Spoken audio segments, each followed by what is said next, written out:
one thing or piece of advice if I could give to other women, I was really thinking hard, I guess it was 2 weeks ago, about, what have I learned and who am I now? What has been going on in my heart lately in the last year? But I would say to women, if you could, when you first get married, and even put it into practice when you're engaged, is two things really, is to really work and apply the word grace towards your husband and leadership.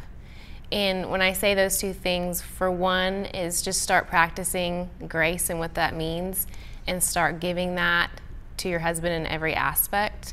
If he does something that's not perfect in the house and he doesn't do things the way you do, and that can be dishes, laundry, it can be anything really, and it makes you upset or something like that, is to give grace and just start practicing that from the very beginning, because the more you practice that in the beginning, it's going to be easier as the marriage goes on.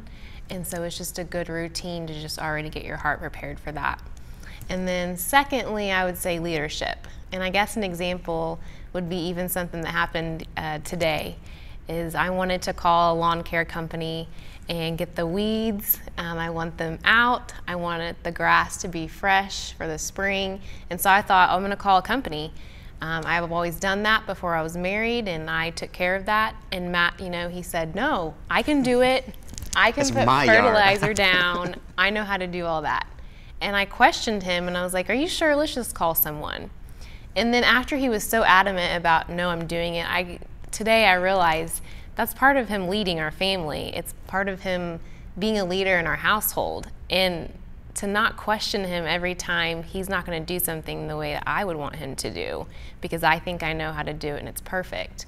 And I think little things like that for women, if you just look at those small things, it's really going to build his character if you trust him with the small things, because later on in life, especially in marriage, big things are going to come up, and it'll be easier for you to be able to put that trust in him if you're already practicing, hey, this is my husband and I'm letting him lead.